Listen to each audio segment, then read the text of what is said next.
Hello friends, welcome back. आज जो fundamentally strong stock लेके आए हैं वो है Tamil Nadu mercantile bank. TMC TMB का भी ये देखेंगे तो 457 पे भी करंटली स्टॉक चल रहा है। पिछले साल का रिटर्न देखें तो नेगेटिव रिटर्न है लगभग 6%।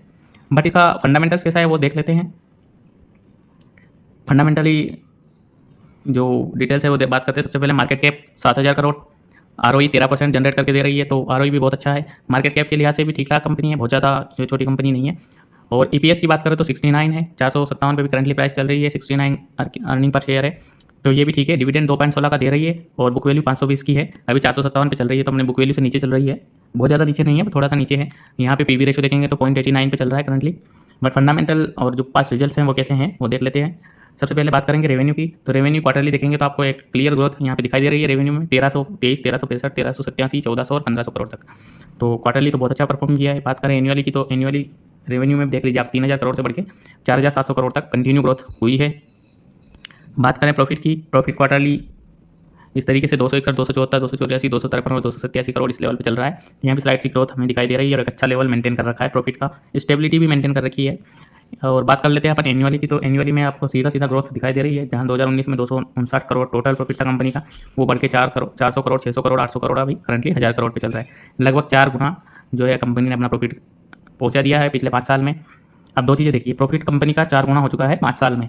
और यहाँ शेयर प्राइस की बात करेंगे हम, तो शेयर प्राइस ये 5 साल का ग्राफ दिखा देता हूँ। शेयर प्राइस कैसे गई नीचे ऊपर नीचे, शेयर प्राइस अप डाउन हो रही है ना। और टोटल भी देखें तो 5 साल का रिटर्न -7% दिखा रही है। बट ये होते हुए भी फाइनेंशियल रेशो देख लीजिए, 259 करोड़ से बढ़ के कंपनी 1,000 करोड़ पे प्रॉफिट पहुंच चुकी है। तो फिर शेयर प्राइस इतनी अप डाउन क्यों हो रही है वो चीज़ भी समझेंगे आगे। नेटवर्थ भी 3,000 करोड़ से 6,900 करोड़ तक पहुंच चुकी है, तो ये भी ऑलमोस्ट 2x रिटर्न अभी दिखा रही है। नेटवर्थ भी 2 गुना हो चुकी है। शेयर होल्डिंग पैटर्न की बात करेंगे तो यहाँ पर मैक्सिमम जो है रिटेल ग्रुप ने मैनेजमेंट संभाल रखा है। रिटेल 93 से 95, 93 लगभग ऐसा स्टेक जो है रिटेलर्स ने, रिटेल इन्वेस्टर जो है उन्होंने होल्ड कर रखा है। इसमें बड़े ग्रुप ने सारा मैनेजमेंट संभाल रखा है। मैनेजमेंट का आपको पता होगा कि जितने ज़्यादा शेयर होंगे उतने ज़्यादा वोटिंग होगी, और उसके हिसाब से जिसके पास जितने ज़्यादा शेयर है मैनेजमेंट उसी के पास होता है। यहाँ पे कुछ एमडी और सीईओ के बारे में डिटेल दी गई है, सेली नायर को बनाया है, तो वो चीज़ इतनी इंपॉर्टेंट नहीं है हमारे लिए। डिविडेंड 10 रुपये का पे किया था, वो अप्रैल में पे किया था, अभी करंटली ऐसा कुछ है नहीं। डिटेल्स फंडामेंटल्स की बात कर लेते हैं, डिटेल में देख लेते हैं। सबसे पहले बात करें EBITDA की बात कर लेते हैं। प्रॉफिट होता है प्रॉफिट माइनस ऑपरेटिंग कॉस्ट, ये कंटिन्यू आपको बढ़ते हुए दिखाई दे रहा है। 432 करोड़ से 1,400 करोड़ तक कंटिन्यू ग्रोथ है। इसके बाद कर लेते हैं अपन नेट प्रॉफिट की बात। नेट प्रॉफिट आपने देखा ही है, नेट प्रॉफिट में कंटिन्यू ग्रोथ दिखाई दे रही है। इसके अलावा नेट प्रॉफिट मार्जिन की बात करेंगे तो मार्जिन में भी 8, 11, 16, 21 और 25 मार्जिन भी कंटिन्यू ग्रो होता जा रहा है। यानी प्रॉफिट मार्जिन जो है करंटली 25 के आसपास पहुंच गया है, बहुत अच्छा प्रॉफिट मार्जिन है। शेयर के हिसाब से अर्निंग पर शेयर की बात करेंगे तो अर्निंग पर शेयर भी देख लीजिए, यहाँ पे 18 रुपये था, फिर 28 हुआ, फिर 42 हुआ, फिर 57 हुआ, फिर 68 हुआ। यानी सारे पैरामीटर्स इस तरीके से चल रहे हैं। और कंपनी का जो ग्राफ है शेयर प्राइस का वो आपने देखा ही है किस तरीके से चल रहा है, इस तरीके से अप डाउन के साथ। तो वो होता है ये क्योंकि मार्केट सेंटीमेंट्स पे चलता है और फंडामेंटल्स जो है फैक्ट्स के आधार पर चलते हैं, तो ये चीज़ें समझनी होती है। बैलेंस शीट की बात कर लेते हैं। बैलेंस शीट में सबसे पहले डेप्ट इक्विटी कंटिन्यू घटी है, घटते हुए अभी 7 पे चल रही है। तो 7 का वैसे डेप्ट ज़्यादा है, बट कंपनी कवर कर रही है बहुत अच्छे तरीके से, ये चीज़ ज़्यादा इंपॉर्टेंट है, लगातार कम करती जा रही है। बुक वैल्यू की बात करें, सबसे पहले बुक वैल्यू की बात कर लेते हैं। बुक वैल्यू 254, 279, 321, 324, इस पर विशेष गौर करने के लिए मैं कहूँगा। यहाँ पे देखिए 254, 279, 321, 374 और 438 देख रहे हैं कंटिन्यू ग्रोथ है 2019 से 23 तक। बुक वैल्यू यानी एक तरीके से मान लो कंपनी की एक्चुअल वैल्यू की कंटिन्यू ग्रोथ है। तो यहाँ शेयर प्राइस कैसे दिखाई देना चाहिए था हमें, इस तरीके से, बट कैसे चल रहा है, इस तरीके से। इसका मतलब ये है कि ये जो चल रहा है, ये चल रहा है अपने जो मार्केट सेंटीमेंट्स है उनके हिसाब से, और ऐसे जो चलना चाहिए था वो था फंडामेंटल्स के हिसाब से। तो यही गैप देखनी होती है।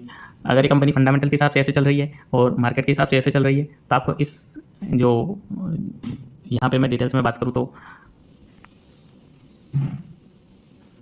आपको जो इन्वेस्ट करना चाहिए इस लेवल पे करना चाहिए, जहाँ पर ये अपने फंडामेंटल्स ये देख लीजिए। मान लो कि आपका पीबी वाला वैल्यू है, बुक वैल्यूज़ पे है, ए लाइन है, इससे नीचे इतना मौका मिला है ना यहाँ पे इन्वेस्ट की। जब ये टॉप पे चल रही है अपने पीबी से 2 गुना 3 गुना चल रही है, तो तब कंपनी से दूर रहना है। ये चीज़ें आप समझ गए होंगे। तो इस वीडियो में यहाँ तक ही आज का वीडियो था तमिलनाडु मर्केंटाइल बैंक के ऊपर। 457 पे करंटली चल रहा है। यहाँ से डाउन में लगता है कि ये सपोर्ट लेवल है इस जगह पे, तो डाउन में लगता है कि 400 तक जा सकता है, 400 के आसपास तक हमें और एक्यूमुलेट कर सकते हैं शेयर, अगर बाकी सब फंडामेंटल इसी तरह से रहे। तो फंडामेंटल अगर बिगड़ते हैं तो फिर उसके हिसाब से डिसीजन लेंगे, और फंडामेंटल्स अगर यही रहे, नया कोई रिजल्ट नहीं आया, तो हम 400 के लेवल तक शेयर को एक्यूमुलेट कर सकते हैं। अब में मेरे को लगता है कि 2x रिटर्न खूब आराम से दे सकता है। पहले दिया भी है, इस जगह दिया है, इस जगह दिया है, तो 2x रिटर्न तो दे सकती कंपनी, जैसे यहाँ दिया है। तो 2x में यहाँ पे डाउन में अपना 400 हो गया और 2x में हो गया करीब 900 तक हमें दिखाई दे सकता है। अब ये कब आएगा ये ज़रूरी नहीं है, मार्केट सेंटीमेंट पे चलता है। मैंने बताया आपको यहाँ पे टारगेट 900 का रहेगा, बट ये हो सकता है कि 2 साल का टाइम ले, 2 महीने में हो जाए, या 4 दिन 6 दिन महीने भर के अंदर भी हो जाए। तो वो सेंटीमेंट्स के ऊपर डिपेंड्स करता है, बट ये 900 के टारगेट पर जा सकती है। अभी इसका फंडामेंटल्स बहुत स्ट्रॉन्ग सपोर्ट में है 900 पर जाने के। तो यहाँ के लिए इतना ही, अपनी वही स्ट्रेटजी रहेगी 1/10 कैपिटल। 1/10 कैपिटल के साथ जो पुराने इन्वेस्टर हैं उनको अच्छे से याद होगा हमारी स्ट्रेटजी। 1/10 कैपिटल के साथ जा सकते हैं स्टॉक में, और एक साथ में कितनी कैपिटल इन्वेस्ट करनी है 1/10। 1/10 इंटू 1/10 वाले फॉर्मूले से आप इन्वेस्ट कीजिए। और मैं ऐसे इन्वेस्ट करता हूँ, आपको बस मैं सजेस्ट कर रहा हूँ, आगे डिसीजन आपका है, क्योंकि कैपिटल आपकी है, हार्ड अर्न मनी है। तो आप अपने एक्सपर्ट से सलाह ले सकते हैं। और जो फंडामेंटल जो फैक्ट्स हैं वो मैंने आप लोगों के साथ शेयर किए हैं। तो इस वीडियो में यहाँ तक ही, बाकी वीडियो के लिए आप चैनल को सब्सक्राइब कर लीजिए और एक बार प्लेलिस्ट में जाकर देख लीजिए। फंडामेंटल एनालिसिस के खूब सारे वीडियो पड़े हैं, तो हो सकता है उनमें कुछ काम की वीडियो आपको मिल जाए। नेक्स्ट वीडियो में मिलेंगे अदर फंडामेंटल स्टॉक जो स्टॉक है उसके साथ। इस वीडियो में यहाँ तक ही, तब तक के लिए जय हिंद।